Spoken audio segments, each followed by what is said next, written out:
وہ یہ دعا کر رہی تھی کہ کاش وہ اس کی جگہ ہوتی، کاش یہ سارے زخم اس کے جسم پر ہوتے، کیونکہ جسم کے زخم شاید بھر بھی جائیں، مگر اپنی غفلت سے کسی اپنے کو موت کے منہ میں ڈھکیلنے کا یہ زخم، یہ جرم کبھی نہیں بھرنے والا تھا۔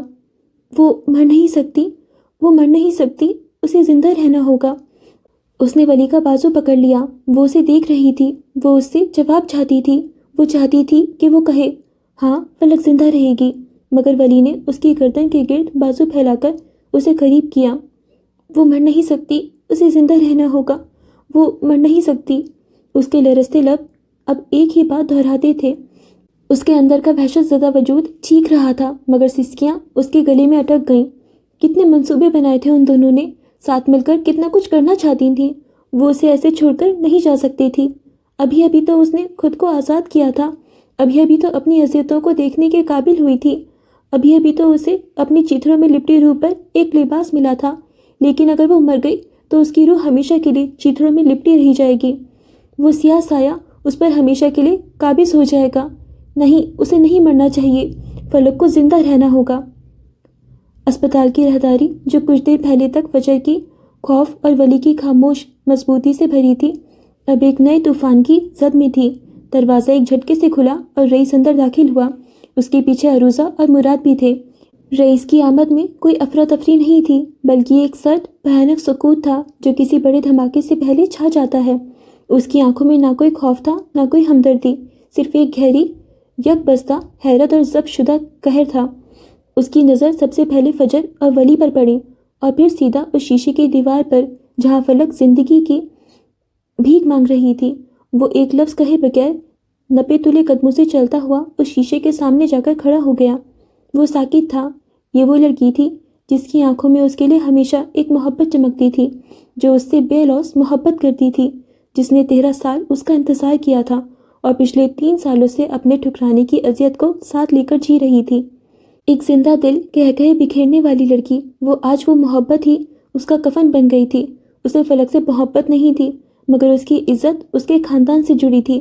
اسے فلک سے محبت نہیں تھی، مگر دونوں کی رگوں میں ایک ہی خون بہتا تھا، اور وہ خون بے دردی سے بہایا گیا تھا۔ وہ اس کے نام کی بھیٹ چڑھائی گئی تھی، اور یہ توہین، یہ حالت ناقابل برداشت تھی۔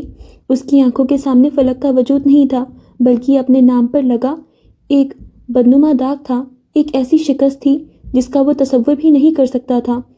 اگر وہ مر جاتی تو، اگر وہ مر گئی تو، یہ سوال اس کے دماغ میں گونجا نہیں، یہ ایک حقیقت بن کر اس کے وجود پر اترا۔ اگر وہ مر جاتی تو قصہ ایک المناک داستان بن جاتا، مگر وہ ابھی زندہ تھی، اور اس کی ہر چلتی سانس، مانیٹر کی ہر بیپ رئیس اورنگزیب کے غرور پر ایک چانٹی کی طرح پڑ رہی تھی۔ ضبط سے اس کے چہرے کے زاویے بکھر گئے، اس کی مٹھیاں بھیجی ہوئی تھیں۔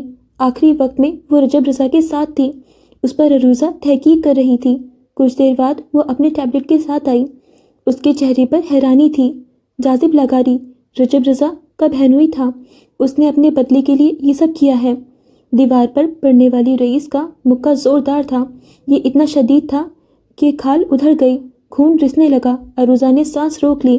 مراد اور ولی اب ڈاکٹر کے پاس کھڑے تھے، وہ اس کی حالت کا پوچھ رہے تھے، جبکہ فجر ایک جانب بیٹھی تھی۔ اس پرانے سے صوفے پر اس کا چہرہ سپاٹ تھا۔ پتہ کرو وہ کہاں ہیں، یہ اس کا حکم تھا۔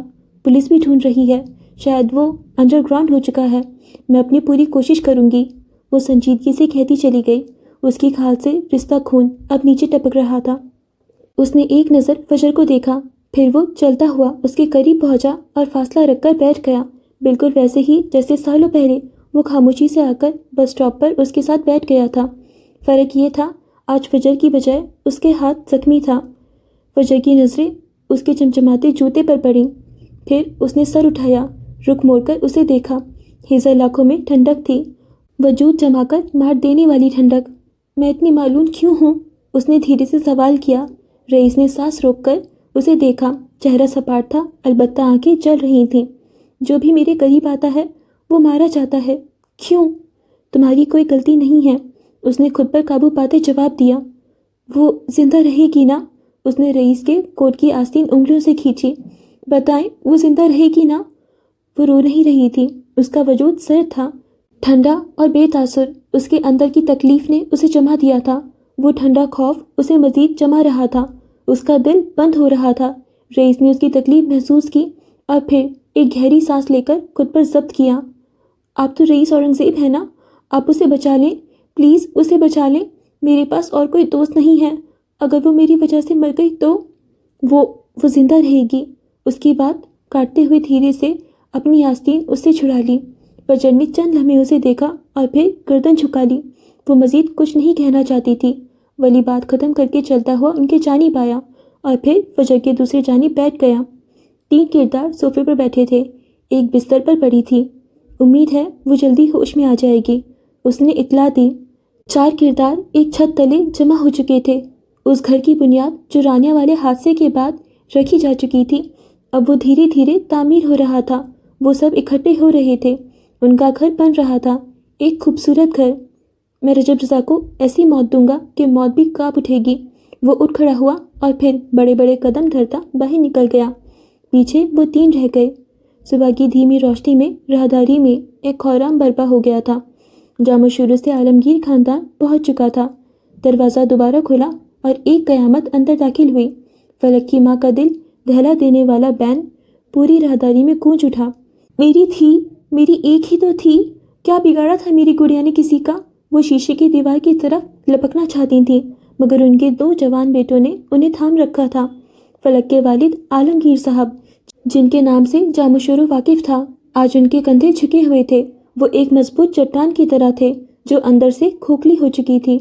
ان کی نظریں بے تاثر تھیں، مگر ان کے اندر کا طوفان ان کی بچھی ہوئی مٹھیوں سے آیا تھا۔ وہ اپنی اکلوتی بیٹی کو اس حال میں دیکھ کر پتھرا گئے تھے۔ بھائی مشتعل تھے، ان کی آنکھوں میں آنسوؤں سے زیادہ خون اترا ہوا تھا۔ جس نے بھی یہ کیا ہے اسے زندہ نہیں چھوڑیں گے، بشارت نے دیوار پر گھوسا مارتے ہوئے دہاڑا۔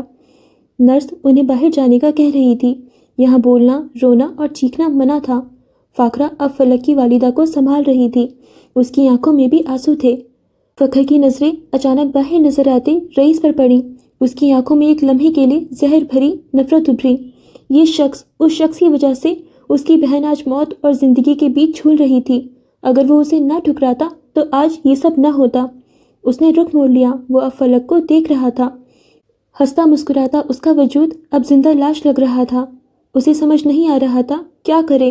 دنیا تہس نہس کرنا چاہتا تھا، مگر شروعات خود سے کرتا۔ اس کے ذریعے ہی رجب فلک تک پہنچا تھا۔ اس کے خلاف مقدمہ درج کر دیا گیا تھا، مگر وہ ابھی فرار تھا۔ کچھ دیر بعد وہاں خاموشی تھی۔ فلک کی ماں کی گھٹی گھٹی سسکیاں ابھر رہی تھیں۔ وہ دعا کے لیے ہاتھ اٹھائے ہوئے تھی۔ فجر ایک جانب کھڑی تھی۔ یہ فلک کا خاندان تھا، اس کی ماں کا خاندان، مگر وہ انہیں نہیں جانتی تھی۔ نہ جانتی تھی کہ ان سے کیسے برتاؤ کرے، کیسے ملے۔ اور پھر اس بھیانک خاموشی کو موبائل کی بیل نے توڑا۔ یہ فخر کا فون تھا۔ وہ چوڑے کندھوں والا مرد اپنی بہن کے لیے خاموش آنسو بہا رہا تھا۔ اس نے موبائل نکالا اور میسج چیک کیا، مگر اگلے ہی لمحے ہسپتال کی چھت اس پر آن گری۔ وہ رجب رضا تھا۔ تمہاری بہن کی اس حالت کا ذمہ دار صرف اور صرف رئیس اورنگزیب ہے۔ اگر اس نے اپنے گناہ کو قبول نہیں کیا تو میں یہاں رکوں گا نہیں۔ تمہارے خاندان کی ایک ایک عورت کی زندگی عذاب بنا دوں گا، جیسے اس نے میری بہن کی ہے۔ اسے کہو اپنا جرم قبول کرے۔ اس کا مکروا چہرہ ابھرا، زہر بھری آواز گونجی اور بند ہو گئی۔ فخر ساکت رہ گیا۔ وہاں بیٹھے سبھی افراد ساکت تھے۔ عین اسی لمحے دروازہ کھلا، رئیس اندر داخل ہوا۔ وہ شاید کوئی خبر دینا چاہتا تھا، مگر فخر کی آنکھوں نے چنگاریاں پکڑ لیں۔ وہ جل رہا تھا، غصے سے اس کی جانب لپکا۔ تمہاری وجہ سے، صرف تمہاری وجہ سے گھٹیا انسان میری بہن اس حالت میں ہے۔ وہ اس کا گرمان پکڑ چکا تھا۔ وہ دیکھتے ہی دیکھتے رئیس کی بھویں سکڑ گئیں، آنکھوں میں خون اتر آیا۔ وہ اس معاملے کو اپنے طور پر دیکھ رہا تھا۔ باہر میڈیا اکٹھا ہو چکا تھا، کیونکہ رئیس اورنگزیب کو ایک سٹی ہاسپٹل میں دیکھ لیا گیا تھا۔ خبریں چھپ رہی تھیں، ہیڈ لائنز بن رہی تھیں۔ اگر تم اسے نہ ٹھکراتے تو وہ آج اس حالت تک نہ پہنچتی۔ تم نے میری بہن کو استعمال کیا، تم افریت و افریت، وہ چیخ رہا تھا۔ بشارت نے آگے بڑھ کر اس کا گریبان چھڑوانے کی کوشش کی۔ وجاہت عالمگیر وہاں نہیں تھے، وہ اپنی بیٹی کو اس حال میں نہیں دیکھ سکتے تھے۔ یہ انکشاف ایک بم کی طرح فجر پر پڑا کہ رئیس اور فلک کا ایسا کوئی رشتہ تھا۔ فلک ایک مرد کے انتقام کی بھیٹ چڑھی تھی، اور وہ مرد رئیس اورنگزیب تھا۔ رجب کا اصل ہدف فلک نہیں، رئیس تھا، یعنی وہ اس کی وجہ سے اس حالت میں نہیں تھی۔ وہ ساکت کھڑی سب دیکھ رہی تھی۔ جیسے ہی بشارت اس کے ہاتھوں سے رئیس کا گریبان چھڑانے میں کامیاب ہوا، وہ اپنا کوٹ جھاڑتے ہوئے دبی دبی آواز میں دہاڑا، بکواس بند کرو، وہ میری وجہ سے نہیں، تم لوگوں کی فرسودہ روایت کی بھیٹ چڑھی ہے۔ تم لوگوں نے اسے قبیلے کے مرد سے باندھا، تم لوگوں نے اسے پہچان کا حق چھین کر اسے قبیلے کی روایت کی بھیٹ چڑھایا۔ تم سب اپنے گریبانوں میں جھانکو۔ اس کے چہرے پر کوئی تاثر نہیں تھا، البتہ گردن کی رگیں تن گئی تھیں۔ یہ صرف توہین نہیں تھی، یہ ایک قرض تھا، ایک خون کا قرض جو اب واجب ہو چکا تھا۔ فلک کی ماں اب زمین پر بیٹھی رو رہی تھیں۔ رجب کے الفاظ نے انہیں مزید زخمی کر دیا تھا۔ وہ سرد نظر ان پر ڈال کر باہر نکل گیا۔ اس نے اپنا فون نکالا اور مراد کو ایک طرف آنے کا اشارہ کیا۔ اس کی آواز اب کسی برفانی تودے کی طرح سرد اور مہلک تھی۔ مجھے رجب رضا چاہیے، اس نے کہا، نہیں، حکم دیا۔ وہ زمین کے نیچے ہو یا آسمان میں، مجھے کوئی پرواہ نہیں، اسے ڈھونڈو، اور یاد رکھنا مراد، اس نے ایک لمحے توقف کیا، آنکھوں میں ایک وحشیانہ چمک ابھری، مجھے وہ زندہ چاہیے۔ یہ آخری جملہ اس راہداری میں گونجتا رہ گیا۔ یہ کسی رحم کی اپیل نہیں تھی، یہ ایک بدترین انتقام کا اعلان تھا۔ فلک کی زندگی کی دوڑ مشین کے سہارے چل رہی تھی، اور باہر اس کی قسمت پر شروع ہونے والی ایک خونی جنگ کا طبل بج چکا تھا۔ شہر کے سب سے مہنگے ہسپتال کی فضا میں ایک مصنوعی جراثیم سے پاک ٹھنڈک تھی۔ پالش شدہ فرش پر روشنیوں کے عکس تیرتے دکھائی دے رہے تھے، اور مشینوں کی دھیمی مسلسل گنگناہٹ خاموشی کو مزید گہرا کر رہی تھی۔ وہ جگہ تھی جہاں پیسہ تکلیف پر پردے ڈال دیتا تھا۔ جیسے ہی فلک کو ہوش آیا اور اس کی حالت خطرے سے باہر نکلی، اسے سٹی ہاسپٹل کی افراتفری سے نکال کر یہاں ایک وسیع پرائیویٹ سویٹ میں منتقل کر دیا گیا تھا۔ کمرے کی بڑی کھڑکی سے ڈوبتے سورج کی آخری سنہری کرنیں اندر آ رہی تھیں، مگر بستر پر لیٹی فلک کے وجود کی طرح اس کمرے کی روح سرد اور بے رنگ تھی۔ اس نے ہوش میں آنے کے بعد سے ایک لفظ نہیں بولا تھا۔ اس کی آنکھیں کھلی تھیں مگر وہ دیکھ نہیں رہی تھی۔ وہ سن رہی تھی مگر سمجھ نہیں رہی تھی۔ اس کا خاندان، اس کے ماں باپ، اس کے بھائی، سب اس کے گرد موجود تھے، مگر وہ ان سب کے درمیان ہوتے ہوئے بھی تنہا تھی، ایک زندہ لاش کی طرح جس کی ہر سانس ایک اذیت تھی، جبکہ رئیس کل اسے منتقل کرنے کے بعد خود غائب ہو چکا تھا۔ باہر سیکیورٹی کڑی تھی مگر وہ دوبارہ خود نہیں آیا تھا۔ یہ شام کا وقت تھا جب فجر ولی کے ہمراہ ہسپتال کی راہداری سے گزر کر اس سویٹ کے دروازے پر پہنچی۔ وہ باہر ہی رک گیا، اسے ڈاکٹر سے ملنا تھا، جبکہ فجر اندر داخل ہوئی۔ اس نے ہلکے بھورے رنگ کا سادہ سا سوٹ پہن رکھا تھا، سادہ دوپٹہ سلیقے سے شانوں پر ٹکا تھا اور بالوں کو ایک ڈھیلے سے چوڑی میں قید کر رکھا تھا۔ آنکھوں پر لگا چشمہ اتار کر اس نے بالوں میں اڑس لیا۔ چہرے پر تھکن کے ساتھ ایک مضبوط ارادے کا آثار تھے۔ صبح وہ اپنی ماں کو یہیں چھوڑ گئی تھی تاکہ وہ برسوں بعد اپنے بکھرے ہوئے خاندان سے مل سکے۔ دن بھر آنسوؤں اور معافی تلافی کا سلسلہ چلا تھا۔ وجاہت عالمگیر نے آج جب اپنی بیٹی کو تکلیف میں دیکھا، اس کی تکلیف محسوس کی، تو اپنے ماں باپ کا خیال آیا جو اپنی بیٹی سے ملے بنا ہی مر گئے تھے۔ ان کی تکلیف محسوس ہوئی، آخر انہوں نے اتنا وقت کیوں لگا دیا تھا۔ جیسے ہی فجر اندر داخل ہوئی، صوفے پر بیٹھی نگین بیگم جو اپنی بیٹی کی خاموشی پر اندر ہی اندر گھل رہی تھیں، نے اسے دیکھا اور ان کی آنکھیں نفرت سے پھیل گئیں۔ پہلے وہ اپنے دکھ اور صدمے میں اسے ٹھیک سے دیکھ نہیں پائی تھیں، مگر اب اپنے سامنے کھڑی اس سپاٹ چہرے والی لڑکی کو دیکھ کر ان کے اندر کا سارا زہر ابل پڑا۔ یہ چہرہ ان کے نزدیک تباہی کی علامت تھا، یہ چہرہ معلوم تھا۔ اس چہرے نے کیا کچھ نہیں کیا تھا۔ وہ شاید اپنے حواسوں میں نہیں تھی، اسے مینار سمجھ رہی تھی۔ تم یہاں کیا کر رہی ہو؟ ان کی آواز میں سندھی لہجے کی تلخی نمایاں تھی۔ اپنی جگہ سے اٹھ کھڑی ہو گئی۔ فجر اپنی جگہ پر ٹھہر گئی۔ اس نے رخ موڑ کر ایک نظر بستر پر لیٹی فلک پر ڈالی جس کی کھالی آنکھیں چھت کو کھو رہی تھیں۔ گلاس وال سے اس کا وجود زیادہ واضح نہ ہوا۔ مجھے فلک سے ملنا ہے۔ اس کی آواز پرسکون مگر اٹل تھی۔ اس نے ہسپتال میں کافی وقت گزارا تھا مگر پہلی بار فلک کے سامنے جانے کی ہمت کر رہی تھی۔ جب سے اسے ہوش آیا تھا اس سے اس کا سامنا کرنے کی ہمت ہی نہیں ہو رہی تھی۔ میری بیٹی سے دور رہو، وہ جیسے پھکاری۔ تم معلوم ہو تم یہاں کیوں آئی ہو؟ میری بیٹی کی بچی کچی زندگی پہ برباد کرنے؟ وہ کسی زخمی شیرنی کی طرح فجر پر چڑھ دوڑی۔ ان کا ارادہ اسے دھکے دے کر باہر نکالنے کا تھا۔ اسی شور پر بستر پر لیٹی فلک نے آہستگی سے آنکھیں کھولیں۔ وہ خالی اور ویران تھی۔ اس نے گردن موڑ کر دروازے کی طرف دیکھا۔ اس کی ماں فجر کو وہاں سے نکالنا چاہتی تھیں، جبکہ فجر اپنی جگہ پر جمی ہوئی تھی۔ میں فلک سے ملے بغیر نہیں جاؤں گی۔ سویٹ 2 کمروں اور ایک لانچ پر مشتمل تھا۔ یہاں شور شرابے کی اجازت نہیں تھی، مگر نگین بیگم کا دکھ ان ضابطوں سے ماورا تھا۔ میں تمہیں اپنی بیٹی کے قریب بھی نہیں بھٹکنے دوں گی۔ انہوں نے اپنی نند یعنی ترنم بیگم کی طرف گھور کر دیکھا۔ واضح اشارہ تھا کہ وہ اپنی بیٹی کو یہاں سے لے جائے۔ اماں نے ایک نظر اپنی جگہ پر پتھر بنی فجر کو دیکھا اور ان کے چہرے پر اذیت کی لہر دوڑ گئی۔ فجر خود پر قابو پاتے ہوئے اس کا نام لیا۔ آواز میں التجا تھی۔ میں کہیں نہیں جا رہی اماں، اس نے اماں کی طرف دیکھے بغیر کہا۔ میں فلک سے ملے بغیر یہاں سے نہیں جاؤں گی۔ لہجہ ذرا بھی نہیں لڑکھڑایا۔ اچھا ہی تھا کہ وہ ان رشتوں سے محروم تھی۔ وہ سامنے آئے بھی تو کس انداز میں، وہ واقعی ہر جگہ معلومی ٹھہرائی گئی تھی۔ اماں اپنی جگہ سے اٹھی۔ ان کے چہرے پر اپنی بھابھی کے سامنے شرمندگی اور اپنی بیٹی پر بے بسی کا غصہ تھا۔ انہوں نے آگے بڑھ کر فجر کا بازو مضبوطی سے پکڑا اور اسے کھینچنے کی کوشش کی۔ چلی جاؤ یہاں سے، سنتی نہیں ہو تم؟ ہرگز نہیں۔ فجر نے اپنا بازو چھڑانے کی کوشش کی۔ میں نے کچھ غلط نہیں کیا، میں کیوں جاؤں؟ اس کا لہجہ اب بھی سرد اور سپاٹ تھا۔ اماں نے اسے کھینچ کر اس کا رخ پوری طرح اپنی جانب موڑا۔ عین اسی لمحے سویٹ کا دروازہ کھلا اور ولی اندر داخل ہوا۔ وہ باہر ڈاکٹر سے فلک کی تازہ ترین رپورٹس ڈسکس کر رہا تھا اور اندر سے آتی آوازیں سن کر ہی آیا تھا۔ اماں کا غصہ اس کی ہر دھرمی پہ اپنے عروج پر تھا، مگر وہ کیوں جاتی آخر؟ جاؤ یہاں سے، تم فلک سے نہیں مل سکتی۔ نگین ٹھیک کہہ رہی ہے۔ یہ اس کی ماں کے الفاظ تھے جو اپنی بھابھی کے الزامات پر مہر لگا رہی تھیں۔ وہ دنیا کے سامنے تسلیم کر رہی تھی کہ ان کی بیٹی منحوس تھی۔ ساری دنیا کو انہوں نے ہی تو بتایا تھا۔ میں نہیں جا رہی۔ اپنے موقف سے ہٹ جانا فجر نے سیکھا ہی نہیں تھا۔ چہرہ سپاٹ تھا، جیسے اسے ان کے الفاظ سے کوئی فرق ہی نہ پڑتا ہو۔ عین اسی لمحے اماں کا ہاتھ ہوا میں بلند ہوا۔ اس سے پہلے کہ وہ تھپڑ فجر کے بے تاثر چہرے پر پڑتا، ولی ایک جھٹکے سے آگے بڑھا اور فجر کو کھینچ کر اپنے پیچھے کر لیا۔ اماں کا ہاتھ پوری قوت سے اس کے سینے پر پڑا۔ پیچھے ہٹ جاؤ لڑکے۔ اماں نے اسے کھونکار نظروں سے گھورا۔ ولی نے فجر کو اپنے پیچھے کیا، مگر ایک قدم بھی پیچھے نہیں ہٹا۔ اس کی آواز دھیمی تھی، مگر اس میں ایسی سختی تھی کہ کمرے میں موجود ہر شخص ہٹک گیا۔ میں پیچھے ہٹ جاؤں گا، مگر آپ کو کس نے اجازت دی کہ آپ میری بیوی پر ہاتھ اٹھائیں؟